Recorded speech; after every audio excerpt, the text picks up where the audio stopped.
प्रधानमंत्री जी, INDI alliance संपत्ति redistribution की बात कर रही है।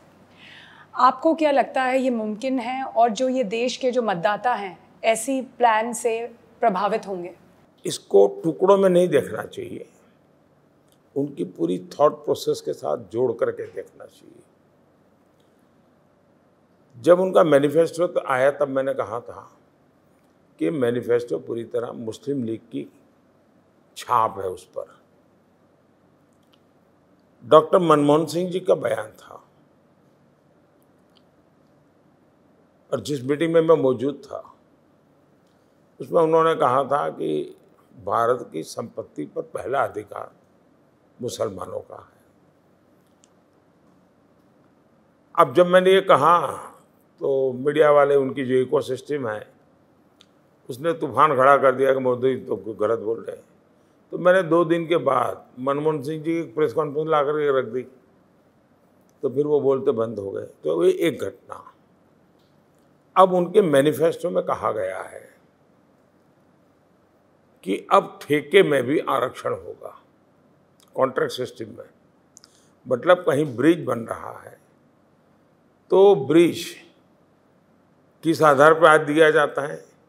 जो कंपनी लेना चाहती है उसमें रिसोर्सफुल है कि नहीं, एक्सपीरियंस है कि नहीं, कैपेबिलिटी है कि नहीं है, वे इस काम को समय पर करने की उनकी क्षमता है कि नहीं है।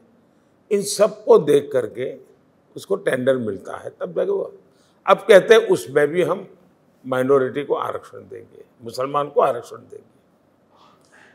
ये सारी घटनाओं को एक साथ जोड़ करके देखें तो जब ये कहते हैं कि हम इनहेरिटेंस टैक्स लगाएंगे, मतलब जो भी संपत्ति लेगी तो संपत्ति पर अधिकार किसका होगा? जो मनमोहन सिंह जी कहा था उनका होगा। अगर ये सीधा सीधा पूरा कैनवास पर रखो तो इसका लॉजिक यही निकलता है, ये देश कैसे स्वीकार करेगा? दूसरा, क्या दुनिया के किसी डेवलपिंग कंट्री ने इस प्रकार का पागलपन किया है क्या? आज तो भारत को मेहनत करके अपनी समस्याओं से बाहर निकलने की ज़रूरत है। हमने कोशिश करके 25 करोड़ नागरिकों को गरीबी से बाहर लाए हैं। हमें ये कोशिश करनी चाहिए।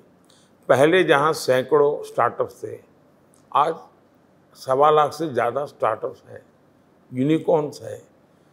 आपको समाज में ताकत बढ़े उस दिशा में जाना चाहिए, और वही एक सही परिणाम है।